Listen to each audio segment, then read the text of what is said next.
ये मेरा चेहरा कैसा आ रहा है, ये लाल लाल सा।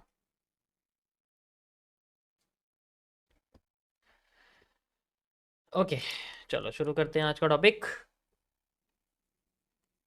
MMC phase 1।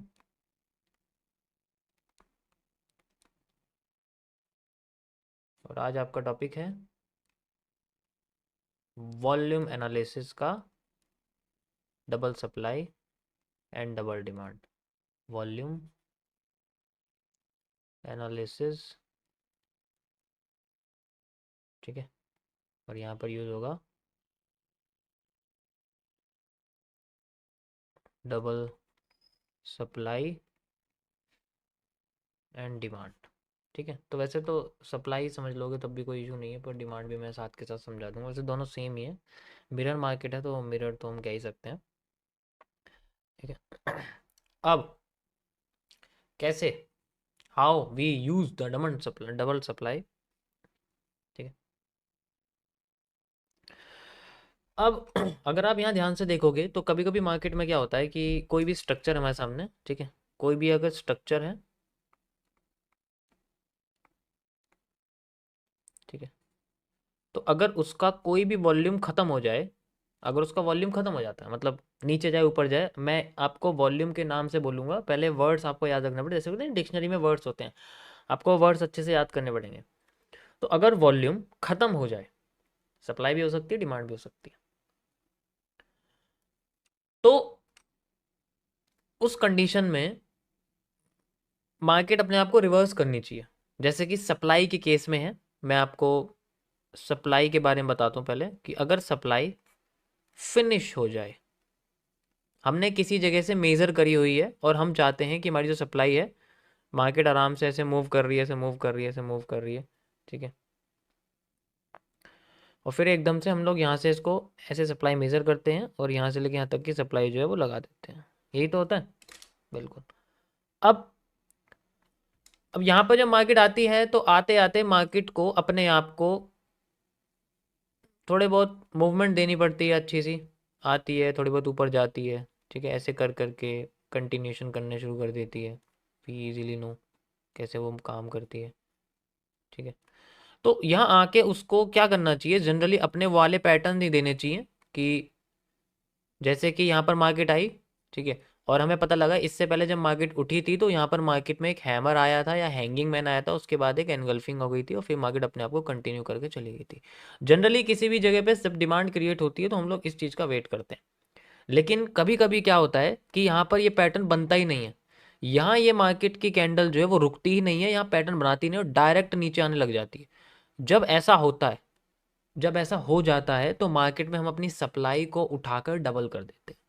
मतलब जितनी हमारे यहाँ से लेके यहाँ तक सप्लाई थी, ओरिजिनल सप्लाई हम लोग उठाते हैं और अपनी सप्लाई को उठा के डबल कर देते हैं, and then we have a, इसे हम लोग इस तरीके से भी मेजर करते हैं, ऐसे आगे लगा देते हैं इसको ऐसे करके, ठीक है, चाहे तो तुम आगे भी लगा सकते हो, ऐसी कोई बात नहीं है।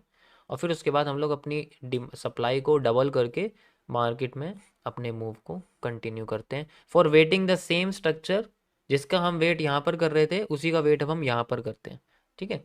और फिर इसी के 50% का एरिया भी यूज़ कर लेते हैं कि हो सकता है कि वो जो पैटर्न है वो शायद यहाँ पर भी आ जाए, पॉसिबल है। तो अगर मार्केट अपने आप को यहाँ लाती है एंड देन दोबारा यहाँ पर लाके अपने आप को उसी पैटर्न के साथ निखार देती है, चाहे यहाँ पर या फिर यहाँ के यहाँ पर, then we have a demand is like this. Demand फिर उतनी हम यूज़ कर सकते हैं जो कि पहले हमारे सामने आई थी। इस रीज़न में हम लोग सप्लाई यूज़ करते हैं। सारा खेल यहाँ पर आने वाले पैटर्न्स का होता है। अगर पैटर्न नहीं आए या फिर एक डायरेक्ट कैंडल, जैसे कि पूरी की पूरी रेड कैंडल ही बन गई नीचे, ठीक है, पूरी की पूरी रेड कैंडल बन गई नीचे, इस कंडीशन में क्या है, सिंपल एंड सोबर, यहाँ पर हमारे सामने मार्केट अपना वो पैटर्न नहीं देने वाली। गॉट इट, गॉट इट, समझ आया सभी को? दैट्स हाउ डबल सप्लाई हम लोग यूज़ करते हैं, इस तरीके से ही अगर आप देखोगे तो।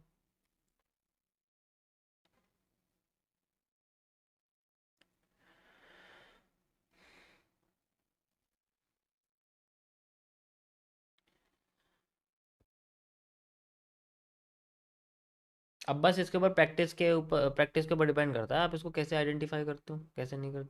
बाकी इसमें टॉपिक तो इतना सही है, लेकिन ये लग रहा है आपको छोटा सा, अब मैं आपको थोड़ा सा ना चार्ट पे लेके चलता हूँ, वहाँ दिखाता हूँ कैसे होता है ये। ठीक है, ये हमारे सामने डिमांड है, यहाँ कोई पैटर्न नहीं आया। ठीक है, यहाँ कोई भी पैटर्न नहीं है, मैं ये डिमांड डबल कर देता हूँ and I will paste this demand at this point, और यहाँ से लेके यहाँ तक एरिया ये क्रिएट कर देता हूँ। ठीक है, मैंने क्रिएट कर दिया।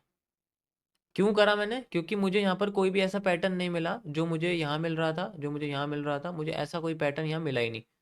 मिला? बिल्कुल नहीं मिला, कोई पैटर्न ही नहीं है। इन्फीरियर एनगल्फिंग, सॉरी यहाँ पर बेयरिश एनगल्फिंग है ही नहीं, मतलब सॉरी इन्वर्स बेच एनगल्फिंग है ही नहीं। और जैसा कि मैंने आपको बताया कि यहाँ पर हमारे सामने जो बना है वो एक इन्फीरियर है। क्यों इन्फीरियर है? क्योंकि कर्व लाइन पर नहीं है, कर्व से पीछे है। और अगर कर्व से कोई भी पीछे हो या ट्रेंड लाइन से थोड़ा सा पीछे हो तो हम उसको क्या बोलते हैं? हम उसको इन्फीरियर कहते हैं। जैसे कि मैंने आपको जाने से पहले बताया था कि इसे इन्फीरियर बोलेंगे हम लोग, क्योंकि ये कर्व लाइन पे नहीं है। वो तो चलो इन्फीरियर कैंडल्स का कॉन्सेप्ट है, वो मैं आपको 17 में बताऊंगा, MMC फेज 17 में। इस तरीके से हम इसको यूज करते हैं। अब जैसे इसका 50% लेवल भी यूज कर सकते हैं, जिस जिस डिमांड को हमने डबल किया। आप इसको सप्लाई भी समझ सकते हो, मैंने डिमांड करा उससे कोई फर्क नहीं पड़ता। मैं चार्ट उल्टा कर देता हूँ, रुको, ये लो मैंने उल्टा कर दिया। अब आपके लिए सप्लाई बन चुकी है। अब सप्लाई को क्या करना है? आधा करके देखना है। We will make the supply half and then we have again a move like. हम इस तरीके से इसको यूज कर सकते हैं, ऐसे भी यूज कर सकते हैं। जैसे कि यहाँ पर आप देखो, जैसे मैं आपको बताया कि मार्केट में वॉल्यूम कंट्रक्शन हो रहा है, जैसे मैं बोल रहा था वॉल्यूम कंट्रक्शन का पहला मूव देन रिवर्सल, वो तो चलो एक ग्लोबल मूव है, उसमें तो कोई सोल्यूशन नहीं है। Got it?